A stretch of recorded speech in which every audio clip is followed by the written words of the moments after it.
Selamat berjumpa bersama saya dalam acara Serambi Religius. Semoga dari pinggiran kota Batam, Batu Aji, saya mengucapkan semoga ibu bapak saudari-saudara sekalian senantiasa diberkati oleh Tuhan. Mari kita lanjutkan peziarahan permenungan kita dalam rangka mengisi bulik-bulik kehidupan kita dengan minyak yang siap menyalakan pelita kehidupan kita. Saudari-saudara umat Allah yang terkasih, renungan yang akan kita renungkan pada kesempatan Rabu tanggal 11 November, Pesta Wajib Santo Martinus dari Tours, seorang uskup. Bacaan pertama diambil dari surat Rasul Paulus kepada Titus bab 3 ayat 1 sampai dengan 7. Hendaknya selalu diingat bahwa kita adalah orang-orang berdosa. Sabda Tuhan mengajarkan kita untuk bersikap rendah hati. Artinya kita mengakui sebagai orang berdosa yang membutuhkan belas kasih dan kemurahan Allah yang menyelamatkan. Sementara bacaan Injil yang akan kita renungkan seperti berikut ini. Tuhan bersamamu dan bersama rohmu. Inilah Injil Yesus Kristus menurut Lukas. Dimuliakanlah Tuhan. Dalam perjalanannya ke Yerusalem, Yesus menyusur perkotaan Samaria dan Galilea. Ketika ia memasuki suatu desa, datanglah 10 orang kusta menemui dia. Mereka tinggal berdiri agak jauh dan berteriak, "Yesus, Guru, kasihanilah kami." Yesus lalu memandang mereka dan berkata, "Pergilah, perlihatkanlah dirimu kepada imam." Dan sementara dalam perjalanan, mereka menjadi tahir. Seorang di antara mereka ketika melihat bahwa dirinya telah sembuh, kembali sambil memuliakan Allah dengan suara nyaring. Lalu tersungkur di depan kaki Yesus dan mengucap syukur kepadanya. Orang itu seorang Samaria. Lalu Yesus berkata, "Bukankah ke-10 orang tadi semuanya telah menjadi tahir? Di manakah yang 9 orang tadi? Tidak adakah di antara mereka yang kembali untuk memuliakan Allah selain orang asing ini?" Lalu ia berkata kepada orang itu, "Berdirilah dan pergilah, imanmu telah menyelamatkan dikau."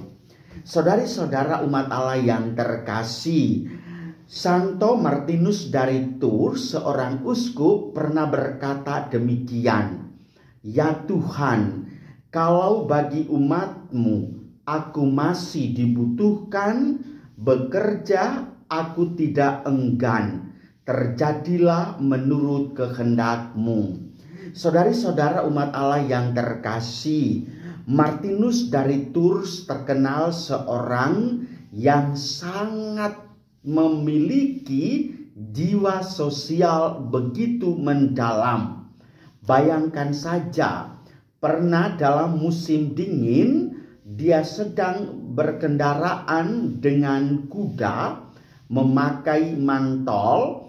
Tiba-tiba dia melihat seorang miskin yang kedinginan, lalu dia memotong mantolnya itu bagi 2, satu untuk orang miskin, satu untuk dirinya. Perhatian dan kepeduliannya terhadap orang itu sangat dalam. Sementara dalam bacaan Injil yang baru kita dengar mengisahkan tentang 10 orang kusta. Mereka datang kepada Tuhan Yesus. Mereka tidak mengatakan bahwa Tuhan tolong sembuhkanlah kami. Tuhan tolong tahirkan kami. Badan kami nanah, borok, benjol sana sini. Kami diasingkan dari lingkungan sosial masyarakat. Tuhan tidak berbicara lebih jauh. Dan Tuhan tidak mengatakan silakan kalian ke apotik untuk membeli obat. Ambillah salep yang bernama ini. Atau silakanlah kalian ke dokter yang terdekat. Konsultasi kesehatan. Tidak ada. Yesus mengatakan kepada mereka, pergilah, perlihatkanlah dirimu kepada imam. Mengapa mereka memperlihatkan diri kepada imam? Supaya imam juga tahu bahwa orang-orang ini memiliki iman yang mendalam. Dan dalam perjalanan itu mereka semua menjadi tahir. Tetapi sayangnya 9 orang itu merasa sukacita yang sangat mendalam. Mereka pergi begitu saja tanpa kembali kepada Tuhan Yesus. Sementara satunya yang adalah orang Samaria, dia kembali kepada Tuhan Yesus. Dan Tuhan Yesus ketika dia mendengarkan ucapan syukur kepadanya, Tuhan mengatakan, apakah bukan ke-10 orang itu sudah menjadi tahir? Di mana yang ke-9 orang lain tadi? Kok hanya satu saja ini yang adalah juga orang Samaria, yang adalah orang asing? Luar biasa ibu bapak saudari-saudaraku yang terkasih. Beginilah pesan yang perlu kita renungkan dan kita hayati dalam kehidupan setiap hari. Hidup manusia itu adalah ens sociale. Manusia adalah makhluk sosial. Kita membutuhkan sesama, apalagi Tuhan. Tuhan itu adalah sumber penolong yang utama.